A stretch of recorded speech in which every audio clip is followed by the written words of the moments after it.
تو یہ hand practice وغیرہ یا ان چیزوں کی طرف نہ لڑکے کے لیے جانا جائز ہے نہ لڑکیوں کے لیے جانا جائز ہے، یہ بالکل حرام ہے، اسلام میں اس کی بالکل اجازت نہیں ہے۔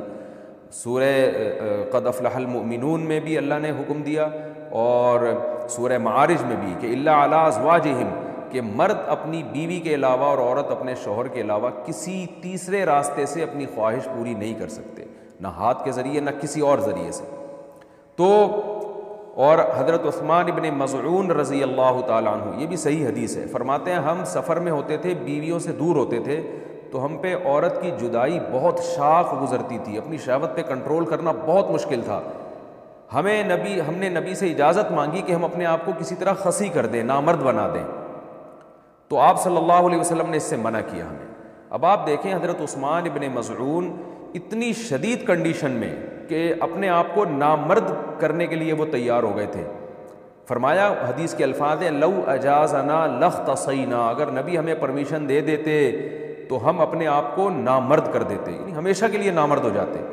تو اس قربانی کے لیے بھی حضرت عثمان ابن مظعون تیار تھے کہ اتنا خطرہ تھا ان کو، لیکن نہ انہوں نے نبی سے پوچھا کہ کیا میں ہاتھ سے اپنی خواہش پوری کر سکتا ہوں، نہ نبی نے ان کو بتایا کہ تم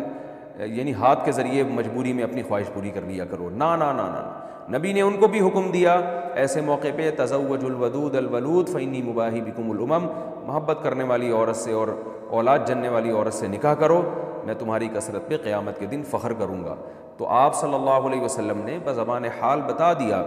کہ یہ جو اللہ نے تم پر مرد پر اتنی شہوت مسلط کی ہے، خواہش مسلط کی ہے، اس کی وجہ یہ ہے کہ اللہ نسل چاہتے ہیں کہ مرد اور عورت کا ملاپ ہو۔ تو مرد اور عورت کو ایک دوسرے سے دور رہنے کے لیے پیدا نہیں کیا ہے، ملاپ کے لیے پیدا کیا ہے۔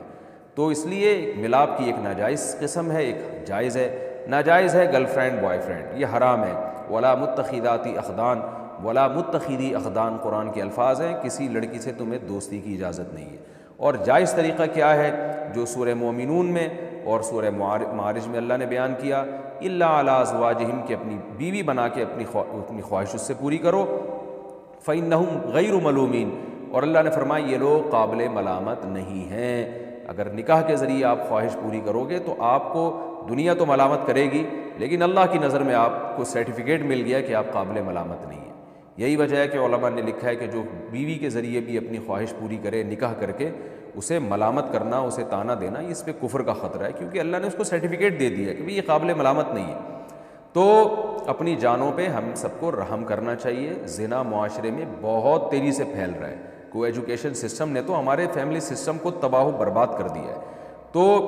اللہ میاں نے جو اجازت دی ہے الا علی ازواجہم او ما ملکت ایمانہم، اور کیا فرمایا فمن ابتغى وراء ذلک، جو نکاح کے علاوہ، اللہ نے ذالکہ جو ہے نا اس میں اشارہ ہے، ہاتھ سے اشارے کے وقت یہ ذالکہ کا لفظ استعمال کیا جاتا ہے، گویا اللہ نکاح کی طرف نا بیوی کی طرف اشارہ کر کے کہہ رہے ہیں کہ اس کے علاوہ کوئی اور راستہ اگر تم نے اختیار کیا، یہ کیوں گویا ہاتھ سے اشارہ کیوں؟ پتہ چل جائے بس یہی حلال ہے، ہینڈ پریکٹس حلال نہیں ہے تمہارے لیے، اسی طرح کسی اور راستے سے اپنی خواہش پوری کرنا حلال نہیں ہے تمہارے لیے۔ اس لیے اللہ نے بتایا صرف یہ بیوی ہے، صرف یہ ہے، اس کے علاوہ کوئی بھی راستہ اختیار کرو گے فاولئک ھم العادون، یہ لوگ اللہ کی حدود کو توڑنے والے ہیں۔ تو یاد رکھیں کسی مفتی کے فتوے کی بیس پہ یا کسی اسکالر کے فتوے کی بیس پہ یہ اس کو جو ہینڈ پریکٹس ہے اس کو حلال کرنے کی اجازت نہیں ہے۔ قرآن میں اللہ نے بہت واضح فتویٰ دیا ہوا ہے اس بارے میں، تو اس لیے آج کل نوجوان بہت تیزی سے اس طرف جا رہے ہیں، تو بہت احتیاط کی ضرورت ہے اس میں۔